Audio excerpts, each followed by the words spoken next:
I think that there is a communication breakdown between us and the electorate.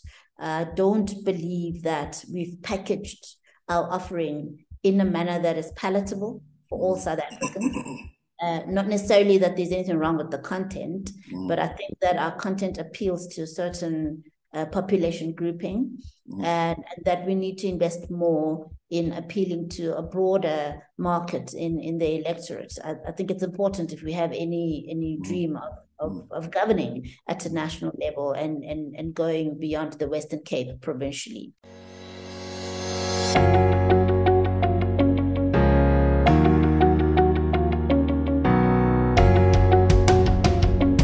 Ladies and gentlemen, this is Solomon again at WorldView. Today is Wednesday the 9th, one day ahead of the much-awaited State of the Nation address by President Cyril Ramaphosa. I think he's still president. No, he's still president. But today I'm not talking about Cyril Ramaphosa. Well, not to him. I'm talking to the recent former executive mayor of Johannesburg, Dr. Mpho Phalatse. We're going to be referring to each other as Sorry and Mpho throughout this interview because we agreed to do so. There is so much to talk about. We at WorldView put it out there to our audience or audiences, respectively, to say, well, personal and formal audiences of WorldView, to ask them, what should we ask here? And all sorts of questions get thrown at us. But today I'm really excited. Some of them I will not ask not because I think they're not relevant and because there won't be time to ask them. I think that what the world is interested to know is Dr. Mpho Phalatse, who has just been a mayor of Cape Town, has recently announced that she is now going to run for the big one to lead South Africa's official opposition party at its coming. When is the election coming up? Recently Mayor of Joburg, the election is on the 1st and 2nd of April. There you go. So Mpho, welcome. I'm really delighted to have this conversation with you. I know we tried to do this before, but it was busy. It was, politically speaking, Gauteng is a hot charged province. I don't know how you people will survive it. But anyway, thanks for making the time. Thank you, Solly. Thanks for having me. So okay, let's look back a little bit. Who's Mpho? I mean, I know that you're a medical doctor, Mpho. You exercise. Are you from Alexander? You worked in Alexander for a while, so you came there with a name already. People respected you. People say good things about you, and which is a good thing, which is also rare for somebody who entered the political field. It's only political enemies, of course, who are almost politically obliged to find negative things to say about you. But who's Mpho Phalatse? A very simple girl. I was born in Garankuwa at Garankuwa Hospital at the time, now George Mukari. Right. Stayed with my grandma in Hebron, a village between Garankuwa and Mabopane. I stayed with her to attend ECD. We didn't have any ECD facilities in Mabopane where my parents were staying. Moved in with my parents, started school at age 4 in Mabopane at a school called Mpho Primary School. And yeah, and my schooling background is quite diverse. Then I went to a village school called Tsogo High School. It was then the best school in Bophuthatswana. And then I went to Loreto Convent School, which was a multiracial school in the CBD of Tshwane. Right. So I went on to do engineering for 2 years. I was trying to be an engineer. I realized I'd made a big mistake. I saw an educational psychologist, did a battery of tests. And after that, I changed into medicine. So I went to Medunsa to study medicine. I qualified in 2005 as a medical doctor, did my internship in Tembisa, community service in Hammanskraal, where I also serviced rural clinics in and around the Hammanskraal area. And then I took about 6 years to explore. I worked in the mining sector for various mining houses. I did a bit of private GP work in Potchefstroom, did a bit of work in private healthcare, and ended up running my own business where I got contracts with SASSA, the Social Security Agency, doing disability consulting for them. So you grew up in Pretoria. I mean, not anymore. I used to, but I've been in Joburg long enough. Diamond, I want to school.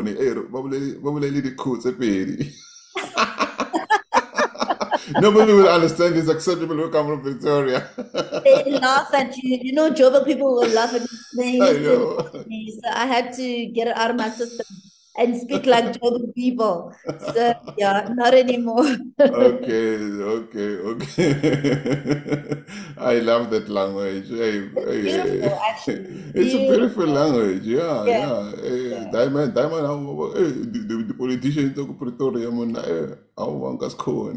Okay, anyway, let's do this because we're speaking to an audience, or general South African and global audience. Yeah. Now, you went into politics. There were two attempts to remove you. The first one was not. Were they successful the first time? Yes, they were. And the second time, you decided, you know what, I don't want this anymore. What was it like to be in there and to know, especially when you got to know for the first time that people were planning to oust you?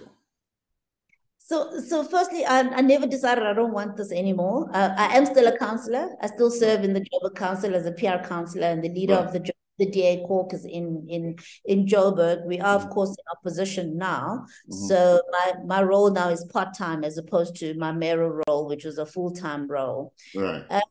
Yeah.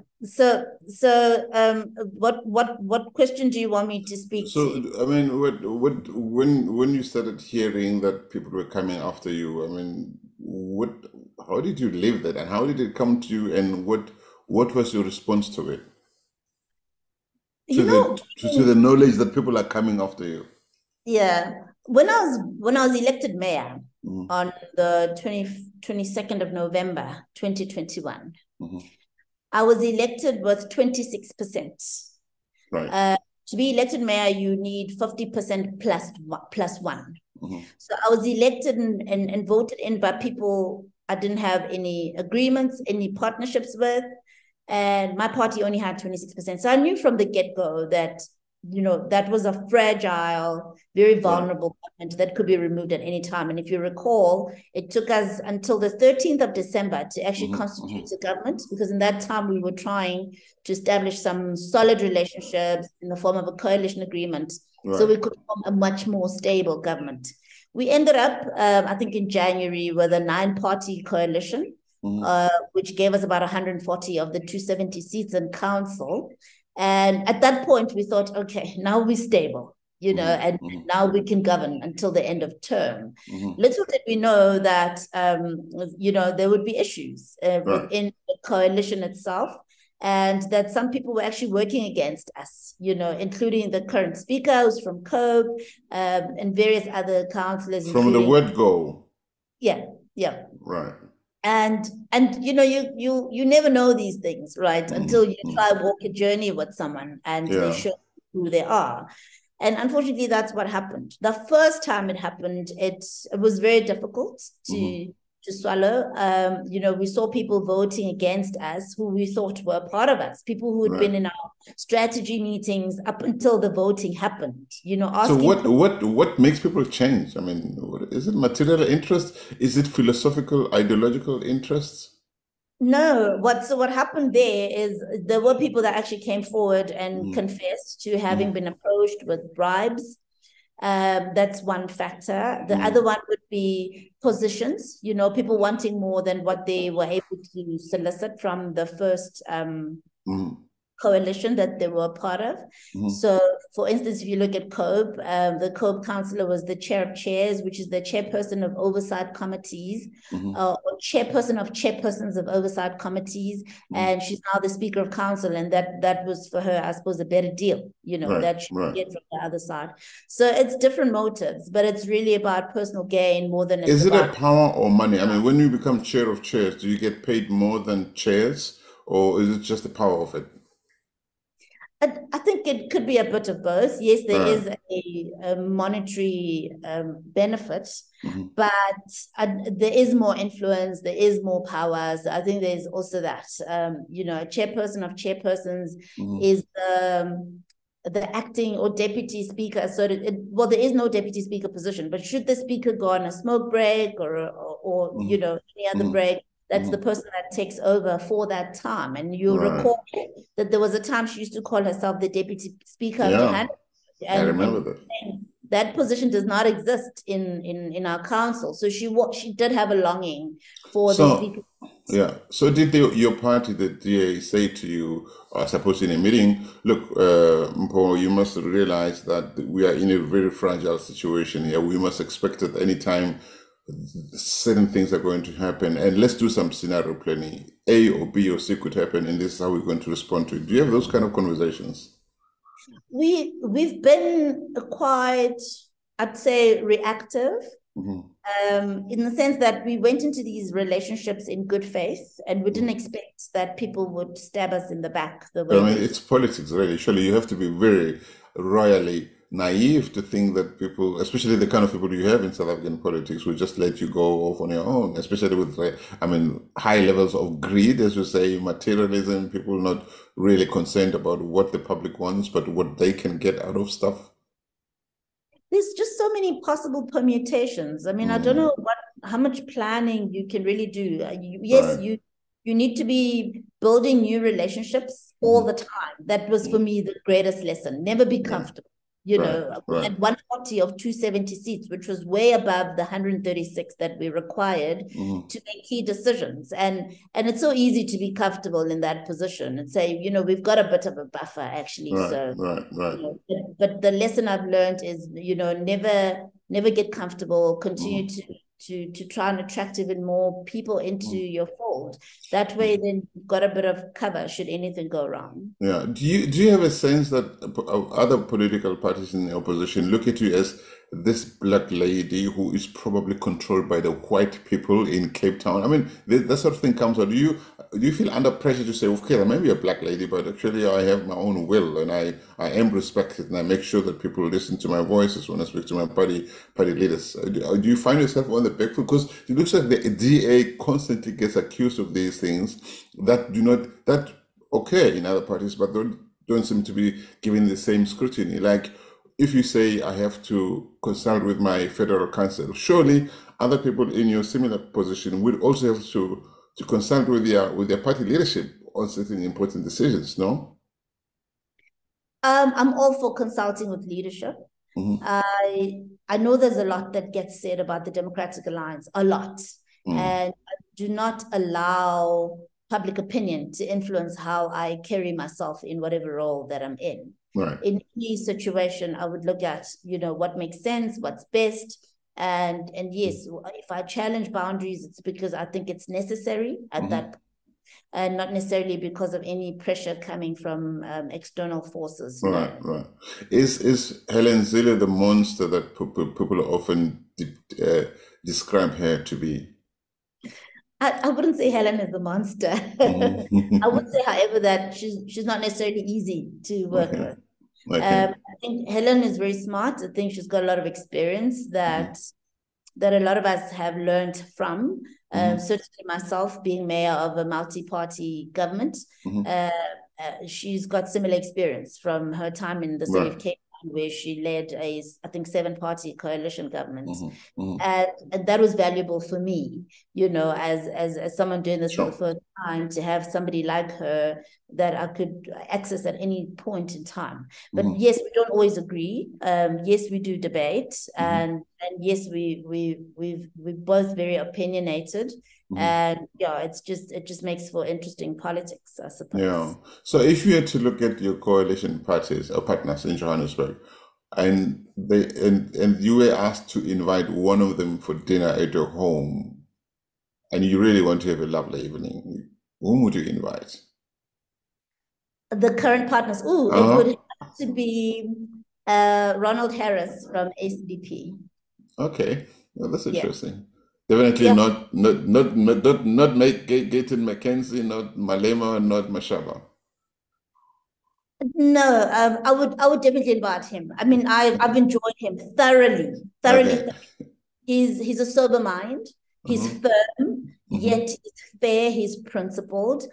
He's not the type of person I expect to stab me in the back tomorrow. He doesn't play politics within a governing coalition. I Right. worked very well with him. He respected the office of the mayor, in spite of the Hmm. fact that was from a different political party. I trusted him a lot. In fact, I involved him a lot in senior recruitment processes, etc. Because I found him to be fair and a sober mind, and he stands his ground. You know, he's not someone who can be bought or swayed one way or another. So I really appreciated that about him. Very, very sober individual. Yeah. So what if you're looking back at your 2 stints, one very short of mayor of Johannesburg, what would you do differently? Is there something that you look back at and say, maybe there I could have gone this way, not the other way? What is it? What? Let's say, what were the highlights and what were the lowlights, and what would you do differently? Yeah, I think as we've already alluded, I would prepare better for the politics. Right. I wouldn't be so comfortable. You know, I would seek to extend my networks wider and wider all the time. I think at some point you accept that some people are going to oppose you, when in fact, you know, you see the allegiances actually can change all the time. Right. And I don't think that we reached out enough to the opposition to see if anyone was interested in becoming part of the governing coalition, because we accepted that people have picked a side and that was cast stone, you know. And we see now that things can actually change very quickly. So that for me has been a great lesson. Yes, we related with everybody, but I think we could have done more to co-opt more people into the fold. Of course, there's always the question, how big do you want to go? You're already 9 parties, you know, how many more parties can you handle? But seeing the risk of betrayal and all that's played out, I think go as big as you can, just for the sake of stability and having that cushioning. I think that would be the greatest lesson. In terms of highlights, we did some amazing things under very difficult circumstances. We were breaking through, we were innovative, we were solving some of society's long-standing problems. We were looking at load shedding, for instance, how to offset load shedding. City Power had come up with some great plans. We had already issued our first RFP to invite independent power producers to be part of the energy solution in Johannesburg. That was a first for Johannesburg. Important, as Joburg is an economic hub, to keep Joburg a business going around the clock. It's very important for us. So that for me was very exciting. A lot of exciting things that we did in the policing space. We broke barriers. We worked well with everyone from the national minister to the MEC provincial. You worked well with Becky Cele? Very well. Wow. Very well. Okay, you'd be very happy to hear, because this dude, I mean, whenever his name comes up, it's almost like people want him out yesterday. Okay, that's refreshing. No, he was very supportive. Okay. In fact, I wrote a letter to the presidency, and he picked up the phone and he called me and he said, how can I help you? And I said, we've got theft and vandalism of our infrastructure. It's a problem. It's plunging whole communities into darkness. And he said, next time you need me, pick up the phone and call me. And that was it. And really, that's been the relationship throughout my. I've really enjoyed him so much. He's been a great support. He has released resources each time I needed it. So both the national commissioner, the provincial commissioner were very supportive. We've done a lot of joint operations, and But how come he's not getting the same praise, say, from JP Smith in Cape Town, and the frustration of the police? You know, it's I mean, the suspicion there is that the national police minister is making everything. Is doing everything to frustrate policing in Cape Town so that the DA looks bad. I mean, is there any truth in that? It's really unfortunate. I'm not sure what the situation is. And, you know, there's always history and there's always relationships. So I'm not sure how things are in Cape Town. But honestly, in Johannesburg, Minister Becky Cele, of all ministers, has been the most supportive. More recently, Minister Motsoaledi, also, we had just before my ousting, in fact, sadly, you know, we had started to work on an intervention on illegal immigration. Right. Yes, and we had put some work streams in place. where we were going to start dealing with various challenges, including hijacked properties, including people requiring relocation during disasters, for instance. We were going to utilize our migrant help desks in the 7 regions of Joburg better, and so on. So that was quite exciting because Joburg attracts the highest number of migrants in the country. But I really enjoyed him because in that meeting, which was an online meeting, he had brought his DG, his deputy minister, and a few other officials. But he really took time, to take through where he is and what he's been able to achieve. And I was quite impressed at the end of that meeting, and I was looking forward to us working together in Johannesburg. So I think we really managed to break barriers. We managed to work intergovernmentally, and there's a lot of exciting things that we were onto over and above the day-to-day operational stuff. Right. Tell me, Joburg was allowed to break down from the city that it used to be over many, many years. Even Helen Mashaba, when he was executive mayor, complained about some of these things. Are there, I know that the ANC keeps saying, well, we didn't, they were this fake killing Balula recently said, well, there were no potholes when we were in power. You guys are responsible for potholes, stuff like that. How do you look at the problems, especially those that have grown over time? For instance, the number of illegal foreign immigrants in South Africa.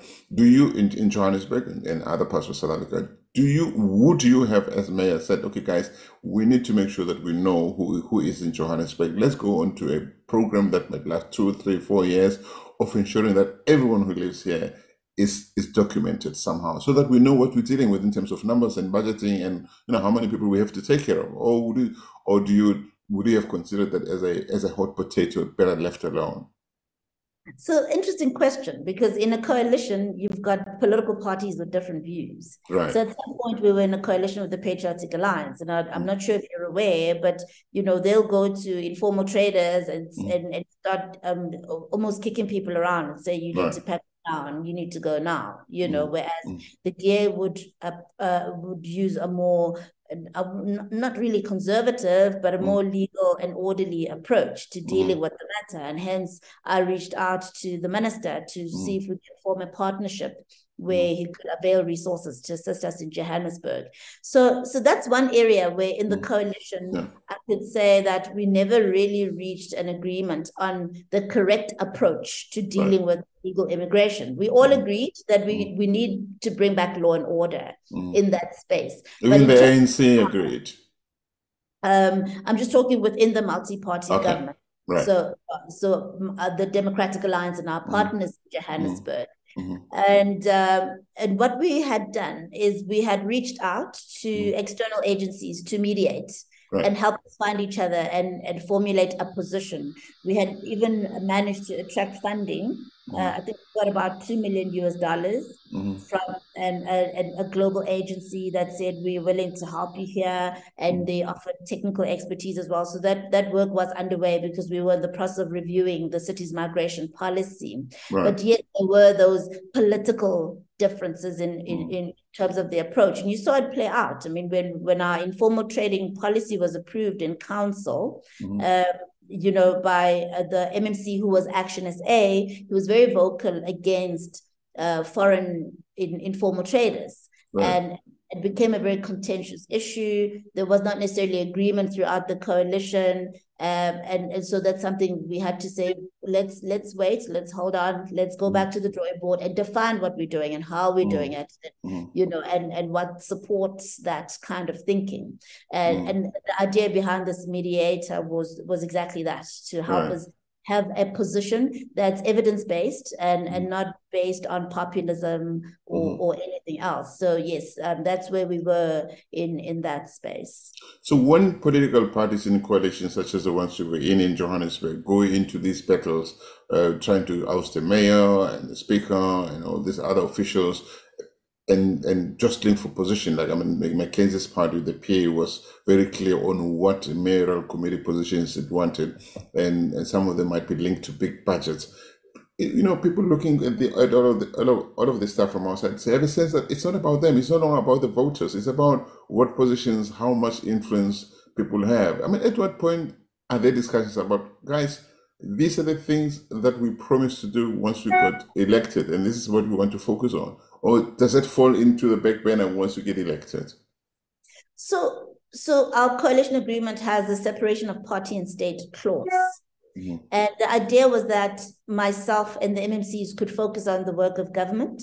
Mm-hmm. And the coalition oversight group and the technical task team, which is also a team of national leaders that look at the day-to-day running of our coalitions, would focus more on the politics. Right. And that's how we tried to ensure that our mayors and our MMCs are focusing on what matters to our residents. But of course, from time to time, whenever the technical task team or the coalition oversight group would deal with Joburg matters, they would invite you to hear your views and so on.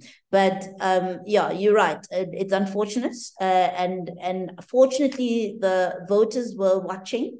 And hopefully we could see the return on investment in 2024. Yeah, because I mean, the voters can simply watch and they're helpless. They can just wait for next year. They must have to wait for next year. Is it advantageous for whoever controls the mayoral committee in Johannesburg in terms of tenders? Okay, I mean, we also keep suspecting, maybe we're being very naive out there, that ahead of the next elections, people are looking at who controls the big budgets so that the big tenders go to private entities that might give kickbacks to the political parties involved so that they have kitties that are filled ahead of the next elections? Or is there no such thing as controlling a big budget has anything to do with you getting potential kickbacks from whoever gets the tenders from those budgets? In all the time that I've been mayor, I've never been involved in any tender processes. I've never discussed tenders with any officials. In fact, that's one of the things they used to say they enjoyed about working with us. Is that, you know, we're not going to call them to a meeting to discuss this company or that company. We simply didn't get involved in that space. It shouldn't be. Yeah, it shouldn't be. But do you think others do it? I mean, the suspicion out there is that some parties do that. There is suspicion. What we did is we would encourage whistleblowers to go to the Group Forensic Investigation Services Unit of the city, GFIS, which investigates all cases of corruption, so that cases get investigated. Our coalition agreement is clear that we're not going to be tolerating corruption in our coalition, and we expect all partners to adhere to that, failing which they should be dealt with through whatever mechanisms are available in the system. And in Joburg, we had our GFIS. So throughout everything that has happened since you became the first time and the second time mayor, and today from the DA, have you felt that your party has stood firmly behind you? Don't tell me you're not allowed to answer that question, please, Mpho. You know, there's many ways to kill a cat, and you know, and we may differ, you know, on what ought to happen at a particular point in time. And, you know, we try and not air our disagreements publicly, but we've not always been in agreement, you know. Yeah, and that's normal.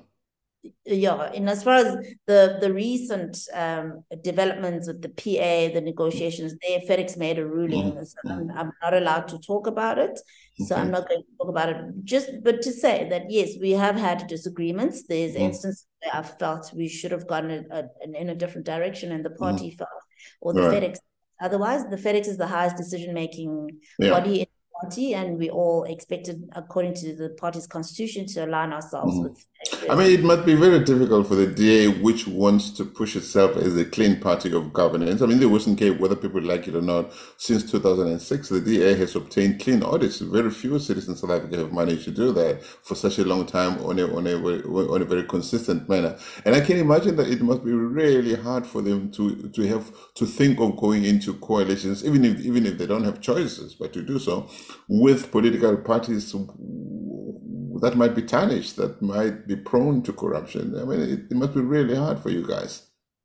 Well, we don't want to go into coalitions with any corrupt parties, you know. That's why we've got the anti-corruption clause in the coalition agreement, and that's why all governments must have systems in place to protect whistleblowers and to make it easy for people to report any form of corruption. That's something that we encourage, we promote. If you look at our tenure, which was only 13 months long, we've had many suspensions of senior officials in the city. And not just black people, because people also suspect that you guys only get rid of black people, not white people. I actually haven't even looked at the racial demographic because we don't make decisions based on race. If there's a report of corruption, maladministration, we deal with it. And if it happens to only black people, we're not going to change just because, and we're not going to falsely implicate someone just to bring a bit of color into the mix. So, to be honest with you, it's a tough one. I can sympathize. I mean, like, do you think every black leader who has left the DA and who jumped onto the other side to claim racism is telling the truth, or is it a lot more complicated than that? Maybe people don't. Maybe there are political cultures that. I mean, the ANC. The DA is a classical liberal party, I think. And when you have people coming in who don't quite ascribe to that kind of political philosophy, and who happen to be black, and suddenly they don't get their way, maybe at some point they get frustrated and they jump out. And then people are saying, well, it's not friendly, it's not fertile ground for black people. I mean, you're going to be wanting to be a leader of this political party, and and you're going to have to ascribe to embrace its philosophy. Otherwise, you might struggle like others before. Has race got to do with it, or is it just philosophical belief? Well, there are people who've claimed that they've experienced racism, and I wouldn't want to speak on their behalf because I don't know. I've not investigated, and I don't know if there's any merit to those claims. Is the DA a racist party? No, the DA is not a racist party. Could there be racist elements in the party? I think that's very much possible. And I also think there's matters of interpretation as well. So I've had tips with people which I would not necessarily attribute to racial differences, but to the merit of those tips. And I think sometimes we fast to pull out the race card when it's not necessarily race. I mean, if I think about when I became MMC Health and Social Development, there was an individual who felt that they were probably more deserving of that role, and they made it very they made it known to me that they felt that way. Were they a white person or a person who is? It was a white person who said you shouldn't have been appointed in this position. You're inexperienced and so on. And the person said it in your face. Oh yes, in my office. Yes. I could have chosen to look at it as racism, as an act of racism, or I could have chosen to say, well, this person has been serving in a role that in their minds was preparing them for this role. I'm new. I became a counselor, and within 2 weeks I was an MMC, and maybe there's grounds for their beliefs, whether true or not. And so which one is the truth? I don't know, but I'm not one to be quick to say it's because I'm black. I would say, okay, who's this person? Where are they coming from? Is there merit in what they're saying? And, so giving people the benefit of the doubt. So I really, I can't say what people's personal experiences have been. Okay. People have also, obviously, they have been wrong. People have also expected you to jump over to Action SA each time you got frustrated, each time they imagined that the DA was not standing behind you when it should have. Were you ever tempted to join Action SA at any point? No, I'm not tempted to join Action SA. For me, leaving the DA for Action SA it's a net zero exercise because what's the difference between the two parties? Ideologically, what are the differences? In terms of leadership, people in Action SA leadership, majority of them are former DA leaders in one form or another. So even in terms of leadership culture, I don't really see any stark difference that would attract me to Action SA. So, but listening to Mashaba, one gets the impression that he can't stand a DA leadership. I mean, maybe that's just an impression. Mashaba has an issue with particular individuals. Okay. Yes. Yeah. With certain individuals, I think I can say that with confidence from my engagement. Is it a two-way issue thing? I mean, do those individuals also have issues with Mashaba, or are they like saying, what is it going on about in the system? What's going on in the DA about Mashaba? Well, he did leave the party. He did tarnish the brand when he left. So Mhm. I think most people in the DA would have issues with how he did that, Mhm. and how Action SA continues to relate with the DA on an ongoing basis. I think most people in the DA would have an issue with that Right. naturally. So yeah, I think naturally there has been this growing animosity between the two parties as much as we've Mm. worked together. Which is a pity, isn't it? I mean, a lot of people, as you said initially, I think a lot of people tend to think, we'd probably be better off with a DA Action SA coalition of sorts. But these guys have to sort out their issues. I mean, if they are not ideological, they just individual feelings about other individuals. I would say to them, come on, grow up for South Africa. These things, what South Africa needs done is bigger than your individual fears and hatreds and the things that you're holding that's standing in the path of what we could be as a country. Yeah, no, you're absolutely right. I mean, I recently got married to someone in Action SA. So it shows you that, somewhere in our parties, there's sobriety and a recognition that we can actually do a lot together. Right, Maybe right. we give it time. Maybe it's too fresh. I mean, it was in 2019 Mm. when Herman left the DA. Maybe with time, we can find our way back to each other. Who knows? Yeah, I hope so for the sake of South Africa. Now, Mpho, you recently announced that you want to join, if you want to contest the leadership position, which we referred to it a bit earlier, of the Democratic Alliance. The DA, people say, and maybe it's some truth, needs to for some reason still hasn't struggles to get wide acceptance. A lot of times when he opens his mouth, and maybe many times unfairly, people say, yeah, it's just a white dude saying these things, he doesn't this and that. But I mean, I've met him. I don't think he's the bad guy that a lot of people describe him to be. I really honestly do not believe. I think he's a nice guy. Maybe he struggles to come across. Now, if you're going to leave the Democratic Alliance, first of all those people who believe in the classical liberalism of the DA have to believe that you can carry this party forward without turning into an ANC light or something else light. I mean, how do you keep those traditional values, whatever they are? I'm sure you know them better than I do, intact or more or less sufficiently modified so that the DA attracts more black people. There's no way that the DA can win or can grow if it doesn't appeal to the hearts of more black people. How are you going to do that? The DA's values are freedom, fairness, open opportunities for all, Mhm. and diversity.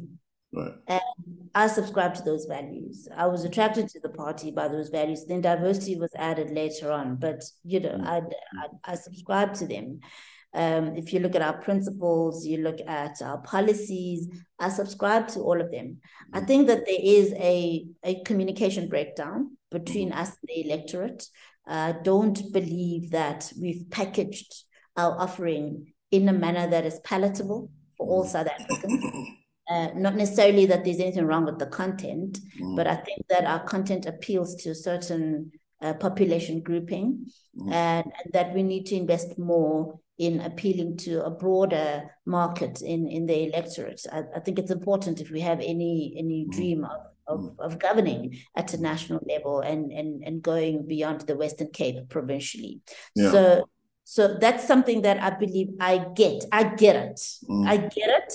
As a Black person in this country, with the background I've shared with you earlier, I get what our people are looking for. And I believe that I would be in a position to guide the party along to achieve that.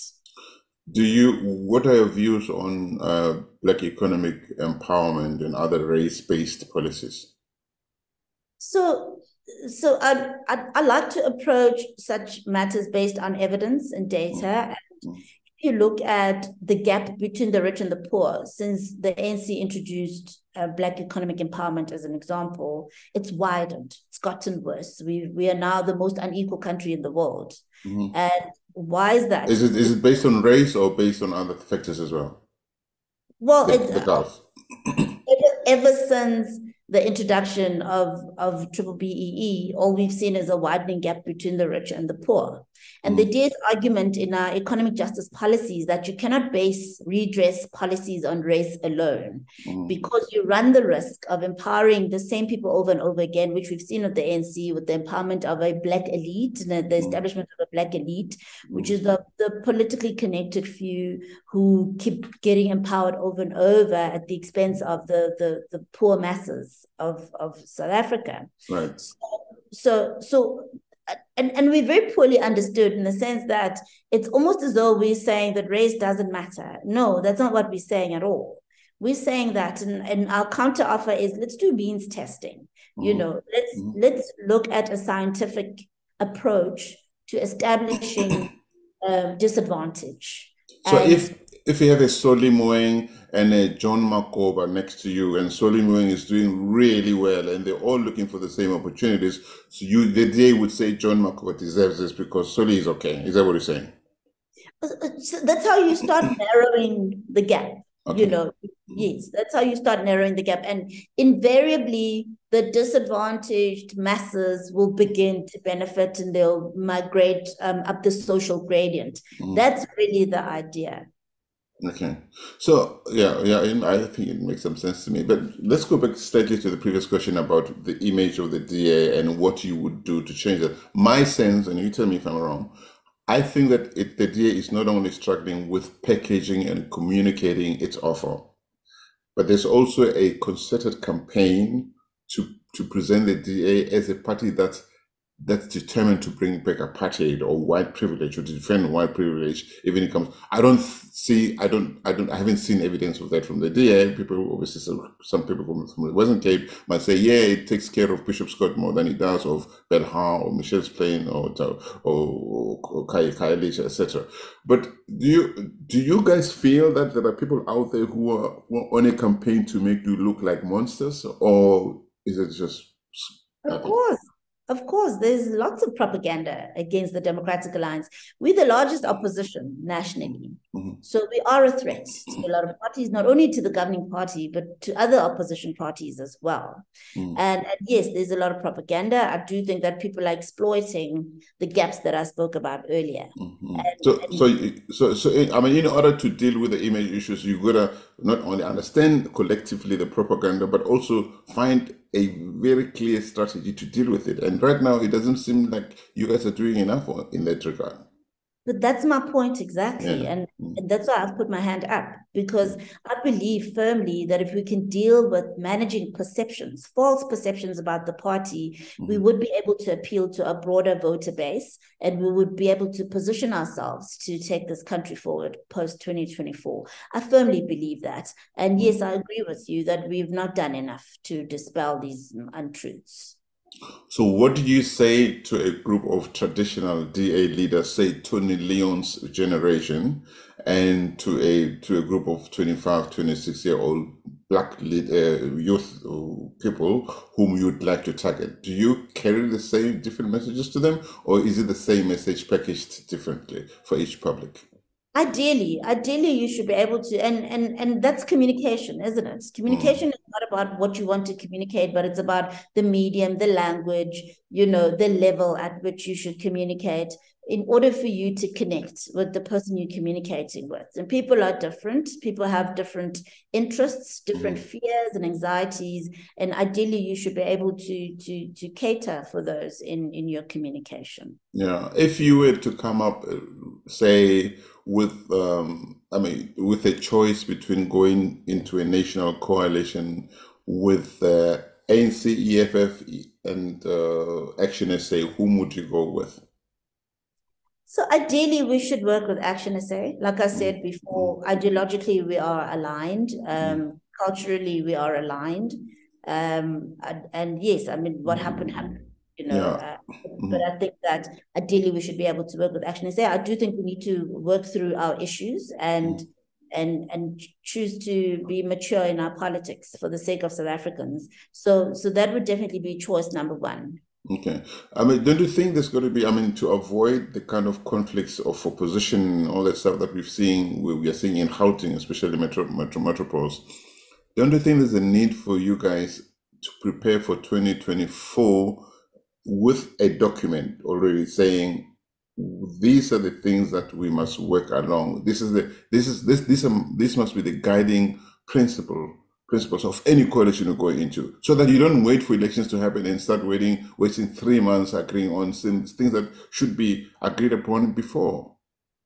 You're absolutely right. So all the feedback that our governments, our various coalition governments, and it's not just Joburg, countrywide, the feedback that goes into the coalition oversight group is really for that purpose. To look at gaps and to look at what we can do better, to have better working coalitions at a national level come 2024.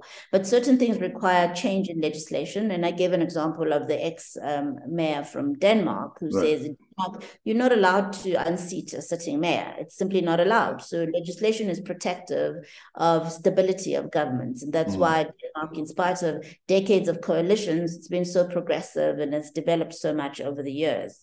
So some of the work needs to be driven at a national level, legislatively, to ensure that we are ready come 2024 and our governments are insulated from this kind of political instability. But then, in order to change legislation in South Africa, you guys need to work really hard to remove the ANC, because the ANC is comfortable in power. I think one can comfortably say it's comfortable in power, and nothing changes if the ANC doesn't allow it to change. And so you're not going to bring about the kind of changes that will enable South Africa to stand up again and realize its real potential, especially getting rid of these stupid race-based laws that are leading to nowhere. You have to remove the ANC. So you guys in the opposition parties, you need to work really hard to either remove or strongly weaken the ANC, so that you can make decisions not only on local stuff, but also in a national positioning of South Africa, all sorts of things. How do you position this country? How do you make South Africa rise up again when the ANC continues to keep its knee pressed down on its neck? You really have a lot of work to do. South Africa needs an alternative. And I think how we do that is we present a viable alternative to South Africans. South Africans see the Democratic Alliance as a viable alternative, but there's this mistrust that, as we've agreed, we've not addressed, and I believe that if we can address that mistrust, we would be able to attract more South Africans. Loyal ANC supporters are tired. They're tired. They're tired of load shedding and all the corruption they see playing out in our various governments across the country. So people are now, for the first time since 1994, I'm seeing and hearing more and more people say, we are ready to move our vote away from the ANC. We need a viable alternative. And they see the Democratic Alliance under a different leadership as a viable alternative. I made an analysis a few years ago when my money was too soon, just after he left the DA, that if you go in, Mpho Phalatse, a black South African lady, as the leader of the DA, there's still a risk of some traditional leaders doing what they did when Mamani began to have conversations they were uncomfortable with. They moved further to the right and joined the FF+. All right. So you're going to either say, look, to grow this party, to appeal to more people, we're going to shed some blood. Some people are going to leave. In other words, you can't have your cake and eat it. You can't become the party that you must be in order to weaken the ANC while you remain the party that you have been traditionally. So you're going to have to say, what are the things that we are prepared to give up? Even if people say, well, you know what, sorry, you're no longer that liberal party anymore, you're becoming something close, you're moving too much to the left. Do you see where I'm going with this? So I feel that the DA at some point it's wanting to hold on to its traditional base while it wants to appeal to a future base that will make it the party that it has ambition to become. And it's struggling with how far it can go away from one towards the other. I think it's important how we communicate, and we touched a bit on it when we spoke about targeted communication. And in politics, I could be addressing a community in Mabopane, but somebody listening to me in Camps Bay is taking that as a message for them too, when it's not necessarily, it wasn't crafted for them. And that's a lesson I learned early on in politics as an MMC. When I made some utterances that made some people angry who were not even in the audience. Right, okay. So, and that's been for me a valuable lesson. And I think there is a way to do it. I think you can, whatever that you communicate, whether it's land reform, whether it's economic redress, you need to try as much as possible, as much as you're targeting a certain audience, make sure that if it lands in a different audience, it will be received well and understood, that that it's balanced as much as it is targeted. It's a very tough balancing act, but I think it can be done. And that's something that I would like us as a party to look at going forward. Where do you see your biggest challenges being between now and becoming leader of the DA? Where do you see yourself having to work really harder to get there? A fear, fear within the party, that has really in the last week or in the last few weeks, it's really shaken me to see how people are willing to support you privately. They Right. don't need to come out because they don't know who's going to win and they don't know what's going to happen after Yeah, that. such people are dangerous. In my own experience of life, people who call you during the night Nicodemously to say, listen, I stand with you, but when they need to show their faces during the day, they look the other way, are dangerous people. Let me tell you, in Africa, there's an expression, West Africa, which goes, he or she who offers his head or her head to be used to break the coconut never gets to drink of its milk. Interesting. Yeah. So I mean, you have to take care of Mpho Phalatse, isn't it? While you also take care of the bigger thing. You need to lobby, of course, as you say. You need to try and make everybody smile, but not everybody's going to smile. Some people are going to be very clear on, no, you don't. What you're saying doesn't represent me anymore. I'm going to walk away. But if if you are informed by where you need to go and the sacrifices you need to make in order to grow this party, I suppose you're going to have to have the steadfastness and the courage, but also the love for your people and for the country to keep moving.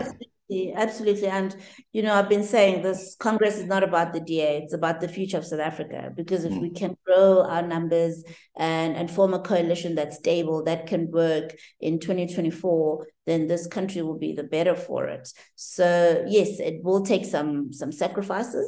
We'll take some punches along the way, but I'm ready for it.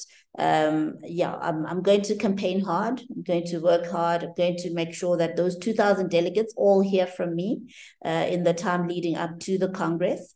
And I'll do my best to sell the message of hope and an alternative government for South Africa finally.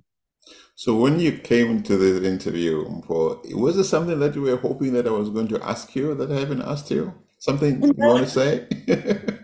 Not at all. I've done lots of interviews since my announcement. There's been a lot of I've been asked all sorts of questions. So no, there's nothing really. I really just hope that South Africans in particular will wake up to where we are. There is an open window. It's an open window of opportunity. And I really pray that we don't miss it as a country. I pray people show up at the polls. I'd like to see a much improved voter turnout.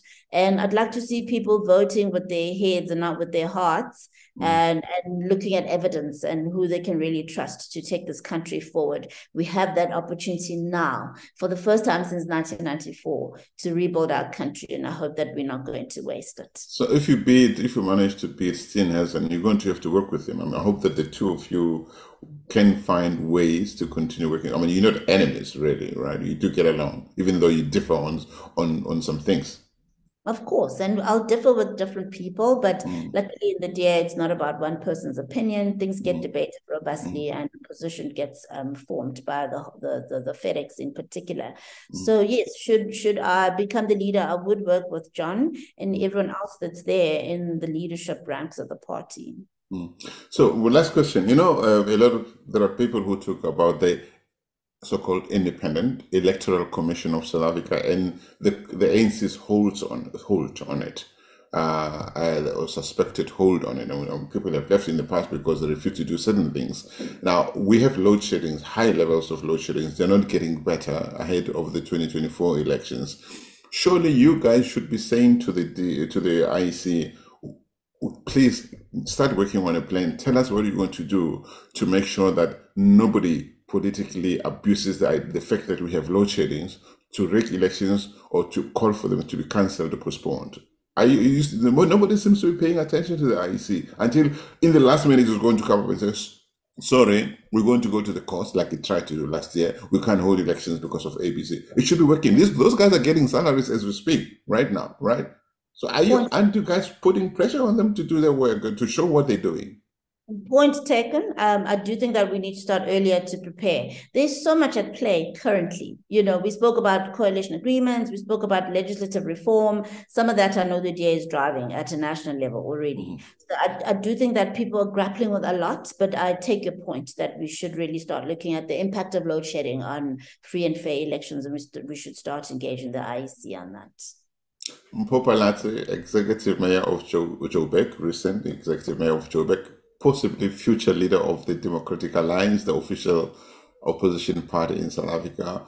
We are watching you. South Africa is watching you. South Africa wants to wake up, to stand up again, to show its real potential. And we really rely on people like yourselves to work harder, put egos aside, and put the interests of South Africa ahead of all else. Hopefully you won't become president one day and tell the world that you'd rather be seen as a weak president than to see your party split.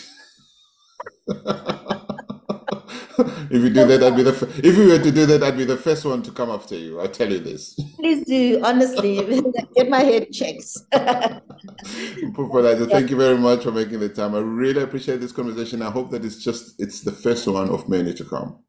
Thank you so much. I really enjoyed being on the platform, and thanks for the opportunity. Okay, bye-bye. Have a lovely afternoon.